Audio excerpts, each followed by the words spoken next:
Pag naglilimas sila ng pera, akala mo basura sa Manila Bay sa sobrang dami. Ganong katindi Pilipinas. Ayan, tumitindi yung basura talaga. Mukhang parami ng parami Kung ano-ano mga plastic ang makikita.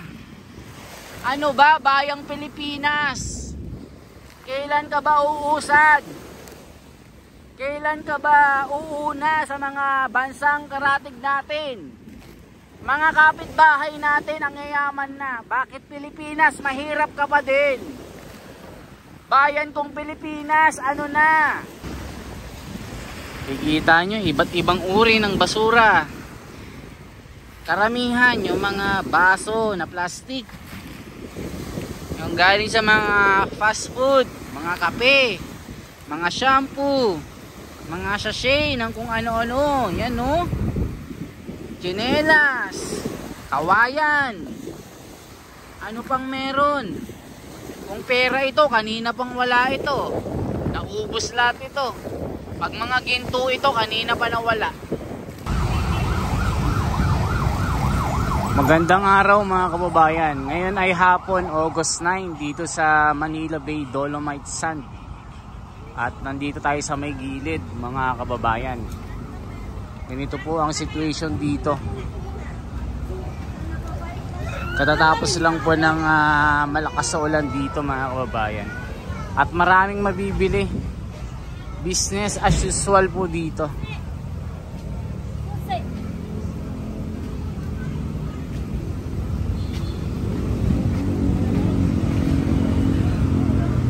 Ayan, may mga kalesa po dito.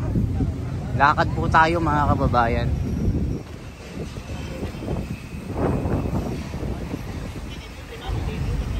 Ayan, kita nyo malinis. Parang ano talaga, parang Singapore. Mala Japan po. Walang basura na makikita dito sa labas. At punong-puno ng halaman. At wala na rin traffic. Silipin natin dito sa ano, sa may loob.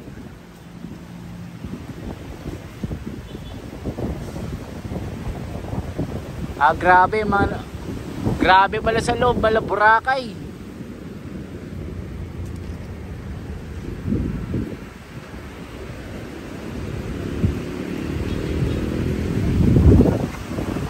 Ang daming tao. Punong-puno.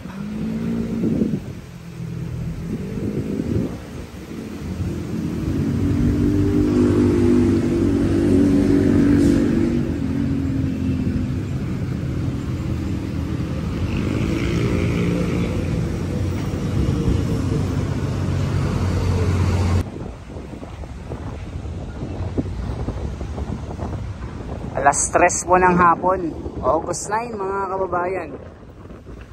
Silipin po natin ang Mala Japan na paliguan dito. Talagang matindi. Lakas ng alon, may bagyo yata. Ano? Dumadami na naman yung mga turista. Puro Koreano ito puro European yung nandito Alam mo mga mga taga-Europe yung mga turista dito Lakas ng alon. Ayan, nandito na naman yung mga water lilies na walang kamatayan.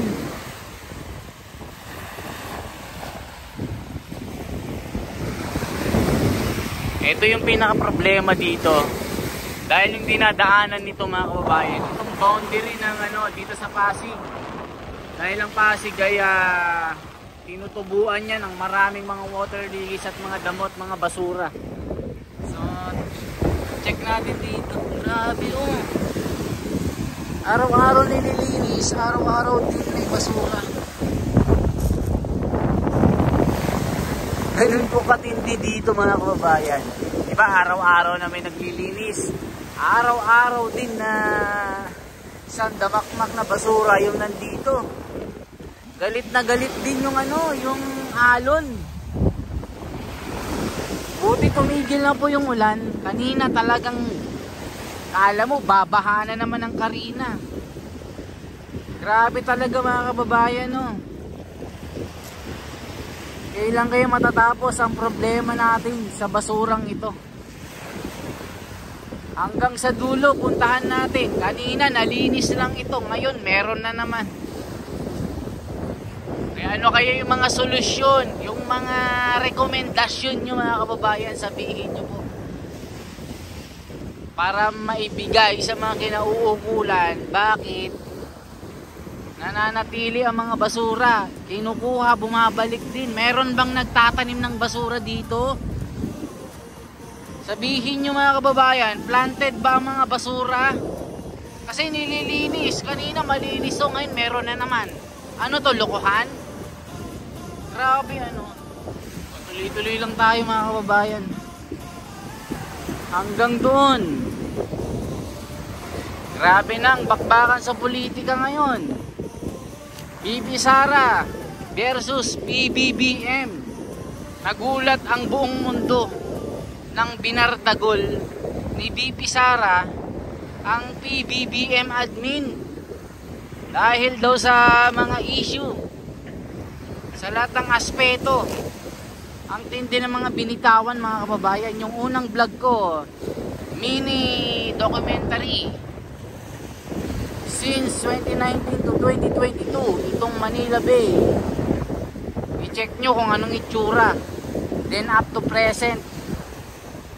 Buti na lang meron tayong mga kopya ng mga drone natin mula nung nagsimula tayo dito.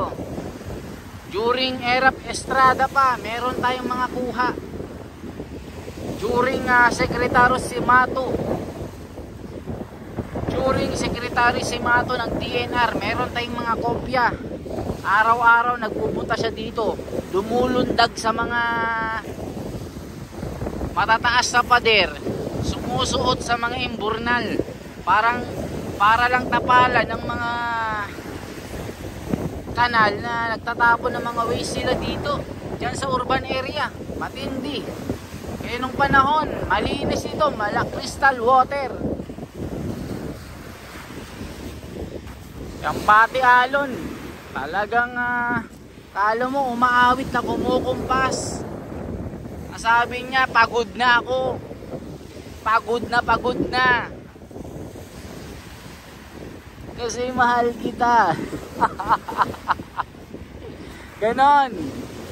Dito matindi mga kababayan. Grabe, singtindi ng kahirapan sa mga tamad na tao. Dahil pag tamad ka, wala kang kakainin. Isisilat sa gobyerno pag walang makain. Isisilat sa gobyerno pag walang pamasahe. Isisi sa gobyerno pag walang trabaho. At sinisisi pa din yung 1 kilong tig 20 pesos. Saan ka makakabili ng 20 pesos ng bigas? Kaya pumunta ka doon sa sa Mars, baka libre bigas doon. Ayan, tumitinding basura talaga. Mukhang parami ng parami Naglinis na kanina, meron na naman. Ano ito? Nilagay na naman, planted na naman ito. Ang tindi ng mga basurang itong kukulit.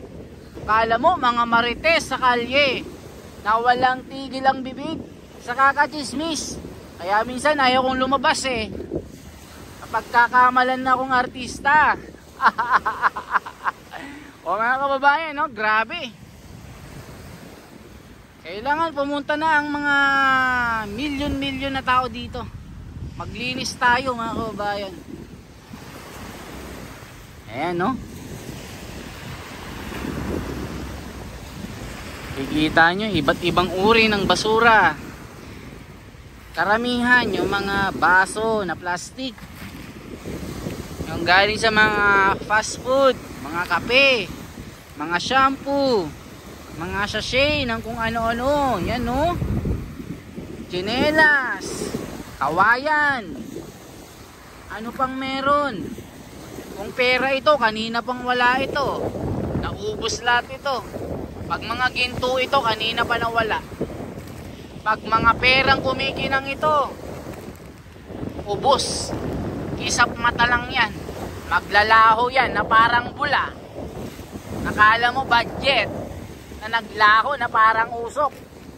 Mga kababayan, parang rap battle na tinalo ka dahil di ka makasagot. Ganon. Sipin mo, pag pera ito, ubos lahat ito. Wala pang isang segundo. Paglingon mo, napakalinis ito. Nising ko, walang matira dito. Ayan. Ayan, mga bote ng mga kung ano-ano. Kung ano-ano mga plastic ang makikita. Ano ba, bayang Pilipinas? Kailan ka ba uusad? Kailan ka ba uuna sa mga bansang karatig natin? Mga kapitbahay natin ang yayaman na. Bakit Pilipinas? Mahirap ka pa din. Bayan kong Pilipinas, ano na? Hanggang ngayon natutulog ka pa rin sa pansitan. Yung mga kapitbahay nating mga bansa, nagsikain na ng pansit. Kinain na lahat ng grasya. Kinain na lahat ang grasya. Pilipinas, wala nang naiiwan sa'yo. Gising ka na sa pagkakatulog. Gayahin mo ang Singapore, Malaysia, Thailand, Korea, South Korea, North Korea, Angolia, Mongolia, Mongoloid. Gayahin natin bakit Pilipinas hanggang ngayon napag-iwanan ka.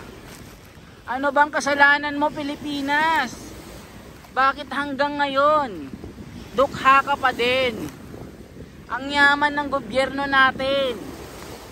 Ang yaman natin, dami nating ginto sa mga bundok. Kinalbo na, inubos na. Ang pera nila, kahon-kahon. 3 kahon. Ginto ang mga ipin nila, mga kutsari nila, ginto. Pag naglilimas sila ng pera, akala mo basura sa Manila Bay sa sobrang dami. Ganong katindi Pilipinas.